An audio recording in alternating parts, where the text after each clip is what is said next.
जनपद अमेठी में लघु अश्वमेध का आगाज आज कर दिया गया है। 251 कुंडीय लघु अश्वमेध एक भव्य कलश यात्रा के साथ जनपद अमेठी में इसकी शुरुआत की गई और ये कलश यात्रा अमेठी के देवी पाटन से होते हुए ये कलश यात्रा खिरौना पहुंचेगी, जहां कार्यक्रम स्थल है। और देखा जाए तो हजारों की संख्या में जो लोग हैं वो अपने सर पर कलश रखे हुए हैं और तस्वीरें भी आपको दिखाना चाहेंगे कि पूरी लंबी लाइन है और जो हजारों की संख्या में जो हिंदू लगभग 4 किलोमीटर की ये पूरी कलश यात्रा निकाली गई है, जिससे देखा जाए तो अमेठी का जो पुलिस प्रशासन है वो भी पूरी तरीके से इस कलश यात्रा को सकुशल संपन्न करवाने के लिए मुस्तैद है। और देखा जाए तो बड़े बड़े जो दिग्गज नेता हैं वो भी इस कलश यात्रा में शामिल हुए हैं। गौरीगंज सदर विधायक राकेश प्रताप सिंह भी इस कलश यात्रा में शामिल हुए हैं, हमारे साथ बातचीत के लिए भी मौजूद है। इनसे जानते हैं कि इस कलश यात्रा और 251 कुंडीय महायज्ञ को लेकर क्या कहना है। भैया 251 कुंडीय महायज्ञ शुरुआत हो गई है, एक बड़ा कार्यक्रम है, क्या कहेंगे इस कार्यक्रम को लेकर? पहले तो मैं सभी आयोजक बंधुओं को धन्यवाद दूंगा और पूरे गायत्री परिवार को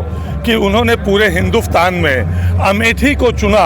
अमेठी पूरे देश में जाना जाता है और अमेठी को चुना उन्होंने यहाँ 251 कुंडीय महायज्ञ के लिए, और आज उसकी कलश यात्रा है। हजारों हजार लोग इस कलश यात्रा में सम्मिलित हुए हैं, बच्चे, नौजवान, महिलाएं, बुजुर्ग सब सम्मिलित होकर इसको सफल संपन्न की ओर ले जाने का आज प्रयास कर रहे हैं। मैं दावे के साथ ये कह सकता हूँ कि सनातन लोगों के मन में पहले से था, हिंदुत्व लोगों के मन में पहले से था, लेकिन जब भगवाधारी कोई उत्तर प्रदेश की सर्वोच्च कुर्सी पर बैठा और एक संत रूपी व्यक्ति हिंदुस्तान की सर्वोच्च कुर्सी पर बैठा तो लोगों का सनातन रोड पर निकल आया। मैं इन दोनों नेताओं को बधाई देता हूं, सनातन को मजबूत करने के लिए, सनातन को जन जन में जागरूक करने के लिए। देखा जाए तो कहीं ना कहीं अभी थोड़े ही दिन पहले प्रयागराज का महाकुंभ समाप्त हुआ और देश की आधी आबादी प्रयाग में डुबकी लगाई है संगम में, और उस पर भी बड़े सारे सनातन विरोधी सवाल उठा रहे थे, उनको क्या कहेंगे आप? कुछ मूर्ख राजनेता केवल सवाल उठाए हैं। किसी ने गंगा जल को गंदा जल कहा, भगवान उनको सद्बुद्धि देंगे, उनके जीवन की रक्षा करें, उनका कल्याण हो। कुछ लोगों ने उसको मृत्यु कुंभ कहा। मैं केवल इतना कहूंगा कि उन्होंने घोर पाप करने का काम किया है और आए गंगा मैया में 5 डुबकी लगाए और अपने पाप को कम करने का एक प्रायश्चित करें। मैं केवल उनको ये कहना चाहूंगा, जिसको प्रयागराज की दिव्यता की भव्यता देखना होता वो आके वहां देखा जा सकता था। ना जाति, ना पात, ना ऊंच, ना नीच, ना भेद, ना भाव, सब लोग एक साथ एक धार्मिक आस्था के साथ मां गंगा में डुबकी लगा रहे थे और विश्व के कल्याण की कामना कर रहे थे।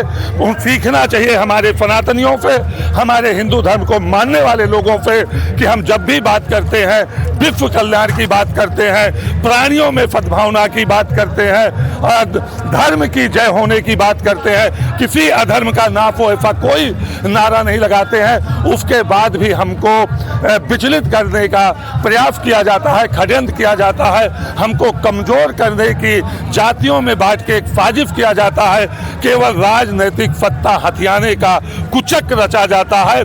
अब लेकिन हमारे सनातनी, हमारे हिंदू जाग गए हैं, वो जातियों में बट के किसी को राजनीतिक रोटी फेंकने का मौका नहीं देंगे। तो देखा जाए तो ये है सदर विधायक राकेश प्रताप सिंह, जिन्होंने साफ ये कहा है कि जो सनातन है वो पूरी तरीके से जाग गया है। और कहीं ना कहीं उत्तर प्रदेश के मुख्यमंत्री योगी आदित्यनाथ को लेकर भी इन्होंने साफ कर दिया कि 2 ऐसे राजनेता हैं, मुख्यमंत्री योगी आदित्यनाथ और देश के प्रधानमंत्री मोदी जी, दोनों नेताओं की वजह से जो सनातन है वो पूरी तरीके से जाग गया है।